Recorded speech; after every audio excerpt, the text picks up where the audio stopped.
Pagi ini kita sudah terhubung langsung dengan Sulastri Irwan, calon siswa Polri yang sempat digugurkan dalam proses seleksinya. Dan kini setelah viral panitia seleksi Polri memutuskan untuk kembali meloloskan. Dan juga ada Ketua Harian Kompolnas Beni Mamonto. Selamat pagi Sulastri, Astri begitu ya. Ya, Kemudian Pak Beni, selamat pagi, kami tahan kembali ya. Pagi. Karena ini isunya terkait dengan polisi lagi, jadi kami berterima kasih Pak Beni juga masih mau stay di sini. Saya ingin mendengar langsung dari Astri ya. Aku panggil Astri, nggak apa-apa ya Astri ya? ya, bisa Astri, saja. yang pertama kami ucapkan selamat tentunya sudah lolos. Kemudian kalau boleh bercerita sedikit tanggapannya seperti apa setelah lolos kemarin diumumkan secara langsung gitu ya. Ya, tanggapan saya sangat berterima kasih juga dan saya ingin mengucapkan juga kepada bagian lembaga-lembaga yang telah membantu saya dalam hal ini juga YLBH, Kompolnas, dari Ombudsman Perwakilan dari Maluku Utara dan Bapak Kapolri, Bapak Kapolda, Pak Karo SDM juga dalam artian ini Polda Maluku Utara. Kami dari keluarga besar mengucapkan terima kasih banyak atas kebijakan yang diambil sehingga saya, Sulastri Irwan dan rekan saya juga Rahima bisa mengikuti pendidikan di tahun 2023 dalam artian ini tidak merugikan dari pihak manapun. Astri, ketika daftar kemarin mungkin bisa diceritakan lagi sama kita, mungkin ada yang belum tahu juga. Ketika daftar kan sudah tahu juga ya batasan umur, kemudian persyaratan apa saja, dan itu pun sudah ditanyakan ya ke polisi ya? Dalam hal tersebut, Rati juga hanya mengikuti sesuai alur. Dalam artian sesuai dengan alur yang ada dari mulai pengurusan berkas dan lain-lain, sehingga semuanya berjalan lancar dan alhamdulillah dinyatakan memenuhi syarat sampai pada jenjang di mana Pantuhir itu hingga meraih peringkat 3. Kemudian sampai mengikuti apel dan lain-lain. Oh, sudah apel bahkan ya? Ya, bahkan sudah apel sampai pada bulan Agustus. Oke.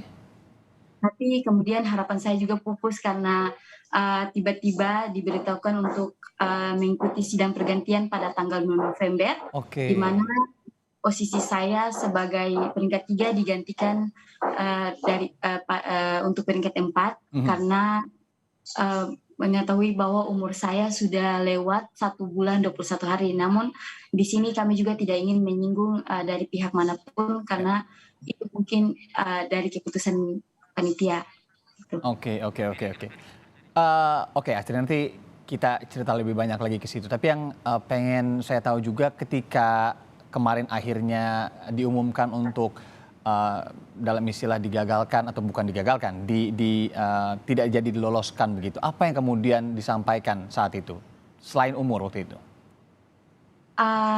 Dari hal tersebut hanya bersangkutan cuma umur saja. Dari panitia cuma hanya menyampaikan bahwa umur saya telah lewat sebagaimana sudah dibilang yaitu 1 bulan 21 hari. Tidak ada Lewat penyampaian yang 1 bulan 21 hari, tapi itu setelah selesai Pantuhir dan semuanya ya, sudah lulus begitu ya? Oke. Sudah dinyatakan lulus. Oke, Astri. Pak Beni, apa yang bisa digali dari atau yang bisa dibaca dari hal ini? Karena memang ini cukup janggal ya, sudah lulus, sudah ikut apel, bahkan kemudian tidak diloloskan dan digantikan oleh nomor 4-nya begitu. Ya, jadi peristiwa-peristiwa seperti ini kan sudah terjadi beberapa kali. Seperti di Polda Sulut itu hanya karena masalah penghitungan dan sebagainya. Nah, ini memang kesimpulan kami sih tim seleksi ini tidak profesional. Karena apa? Seharusnya sejak awal ketika pemeriksaan administrasi itu harusnya sudah dilihat. Jadi mungkin hanya dilihat tahunnya, tidak melihat tanggal dan bulannya, sehingga ini bisa lewat. Nah, oleh sebab itu kami ketika kasus ini mencuat, jadi Ibu Pungki langsung berkomunikasi dengan Pak Kapolri, dengan ASSDM. Beliau pun belum tahu karena apa, sekarang ini kan medsos lebih cepat menyebar daripada laporan dari bawahan ke atasan. Dan akhirnya sudah dijelaskan dan langsung diambil langkah untuk ini segera bisa diselesaikan dan selesai. Nah tentunya kami dari Kompolnas berharap ini Astri ini nanti bisa lulus nomor 1. Amin. Ya. Amin. Nah, Syukurilah ini dan nanti berusaha maksimal tunjukkan ya. bahwa Astri memang layak sehingga nanti lulusnya bisa nomor 1. Siap. Ya. Astri sudah mau jadi polisi dari usia berapa, Astri? Kalau dari cita-cita Polo itu dari SD kelas 5. Dari SD kelas 5 bahkan ya, udah punya pandangan waktu itu cita-cita mau jadi polisi. Kenapa awalnya? Mungkin dari hati juga terpanggil untuk mengabdi, menjadi anggota Polri, apalagi dalam posisi ini sebagai bidang khusus di bagian tenaga kesehatan. Oke, di bagian khusus itu ya, sudah tahu spesifik apa yang diinginkan, sudah dimimpikan sejak SD, sekarang tercapai. Tidak ada kata-kata lain, selamat. Nah, Astri nantinya atau ketika kemarin, maaf saya ulang sedikit ini ke belakang sedikit. Kemarin setelah akhirnya gagal, dibilang akan diganti seperti itu, yang Astri dan keluarga lakukan saat itu apa? Hingga akhirnya ini bisa kemudian juga dilihat banyak atau viral begitu. Oh ya, langkah yang kami ambil dari keluarga itu, kami meminta bantuan kepada YLBH, kemudian didampingi oleh kuasa hukum saya,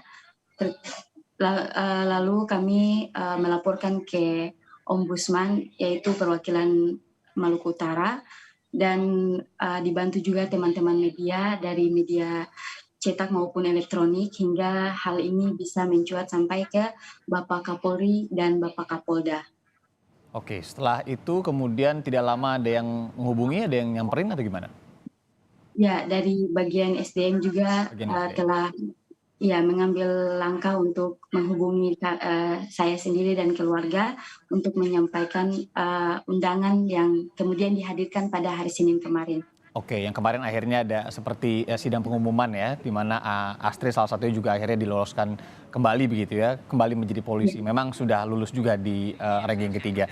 Oke, Pak Beni, ada satu kata yang kemudian ini menjadi daya tarik saya juga untuk dibahas. Ini terkait dengan viral. Kapolri sempat bilang juga beberapa hal ke belakang kepada seluruh anggota polisi, jangan sampai kata-kata atau tanda pagar yang diberikan di publik, no viral no justice, itu menjadi sebuah kenyataan yang benar-benar mendalam gitu kepada polisian. Tidak viral kemudian tidak ditangani.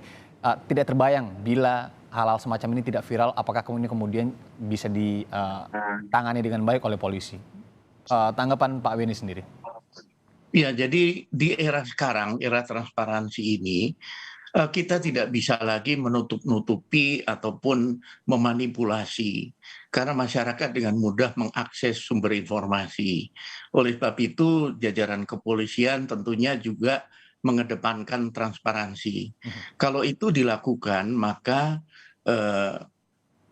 pengawasan oleh publik melalui media sosial, kemudian melalui jejaring yang ada, ini bisa nanti justru mendukung Polri untuk Polri profesional dan mandiri. Jadi sebagai contoh, kami dari Kompolnas secara rutin diundang untuk menghadiri seleksi akhir Pol di Semarang. Di sana secara terbuka seluruh keluarga bisa mengikuti lewat Zoom bagaimana penghitungan nilai. Jadi nilai dari tingkat daerah dengan tingkat pusat disatukan, kemudian di ranking, baru kuotanya ada berapa, rankingnya itu dihitung, nah sisanya itu langsung meninggalkan tempat, gugur. Nah ini semua ikut, jadi orang tua bisa menyaksikan, oh anak saya rankingnya memang di bawah dari batas kuota, jadi wajar kalau tidak lulus. Hal-hal semacam inilah yang menurut kami di tingkat daerah juga perlu dilakukan, sehingga publik bisa mengikuti jalannya seleksi. Kemudian kalau ada hal kelemahan juga nanti bisa masyarakat ikut memberikan kontribusi, masukan kepada tim seleksi. Ini menjadi penting untuk mencegah hal-hal seperti ini terjadi lagi. Ya, apalagi kalau kita atau saya garis bawahi begitu ya, sebuah mimpi anak SD menjadi polisi kemudian sudah diterima, harus keluar dengan cara yang seperti kemarin. Alhamdulillah sekarang puji Tuhan juga sudah diloloskan kembali. Nah ini kan penting sekali ya, Pak Beni ya untuk menjadi catatan kepolisian. Di mana tadi Pak Beni sampaikan Betul.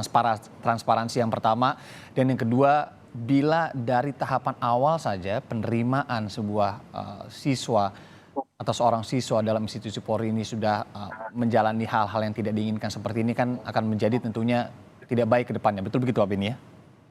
Betul, jadi tidak hanya dalam hal seleksi penerimaan Polwan, Akpol, Bintara dan sebagainya, tetapi juga dalam hal penanganan kasus, juga menyangkut hal-hal lain. Transparansi menjadi penting dan ini tuntutan zaman. Sekali lagi tuntutan zaman. Janganlah masyarakat kemudian curhatnya lewat medsos. Kami dari Kompolnas sendiri menampung begitu banyak pengaduan yang harus kami tindak lanjuti, termasuk hal-hal viral. Begitu hari ini ada viral, kami harus langsung turun. Oke, Kami berkomunikasi satu tugas dengan baru pihak sepertinya yang dari Kompolnas ya Pak. Oke, Pak harus Beni. lebih agresif. Siap. Harus lebih jemput bola lagi. Astri, Iya. kemarin kalau kita kembali sebentar ke kejadian kemarin juga, yang Astri rasakan selama proses seleksi, transparansinya, kemudian segala hal terkait dengan seleksi ini seperti apa? Ada yang janggal? Selama seleksi semuanya berjalan lancar. Sulastri di sini sendiri sebagai peserta merasa semuanya sudah transparansi dan berjalan sesuai dengan keadaan yang ada. Oke, ketika proses administrasi awal, juga pengumpulan dokumen terkait dengan batas usia, itu juga sudah Astri pastikan ya, tidak masalah begitu ya? Astri? Ya. Ketika awal proses administrasi pengumpulan dokumen terkait usia juga waktu itu, terkait umur juga sebenarnya sudah dipastikan ya, nggak ada masalah gitu ya? Berjalannya sesuai, maksudnya di sana juga di Rikmin terakhir itu semuanya berjalan lancar sesuai dengan prosedur yang ada. Kami para casis juga mengikuti alur di mana juga antri untuk dari step by step, dari mana dikumpulkan KTP, dicek juga ijazah dan lain-lain, termasuk juga ini. Oke Astri, sudah diterima, kemudian juga nanti ke depannya ini akan berjuang lagi dalam pendidikannya juga. Harapan Astri ke depan seperti apa? Mungkin dari kepolisian sendiri, harapan Astri personal?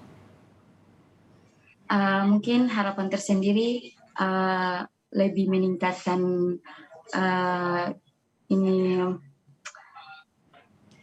kinerja Rati juga, terus lebih belajar, meningkatkan prestasi, dan untuk kepolisian tersendiri semoga kedepannya menjadi suatu lembaga yang bisa mengayomi masyarakat dan menegakkan keadilan, terutama untuk anak-anak bangsa dan para teman-teman yang mungkin anak-anak dari status yang di bawah bisa bangkit untuk menjadi anggota Polri. Amin. Pak Beni, pesan terakhir mungkin, dan juga catatan, mungkin kalau ada hal-hal semacam ini boleh ya Pak ngadu ke Kompolnas ya? Silahkan, jadi kami terbuka seandainya memang dalam tahapan seleksi berbagai macam nanti jenis pendidikan, ada permasalahan, ada kejanggalan dan sebagainya. Silahkan mengadu ke kami dan kami akan tindak lanjuti. Mudah-mudahan dengan mekanisme itu tidak perlu viral-viralan, masalah bisa diselesaikan. Baik, kalau gitu terima kasih sekali lagi Pak Beni Mamonto, anggota Kompolnas, kemudian juga Sulastri Irwan, calon siswa Polri yang sekarang resmi sudah lolos kembali dan akan berjuang kembali dalam pendidikan Polwan. Selamat terus berjuang, terima kasih Pak Beni dan juga Astri, salam sehat selalu.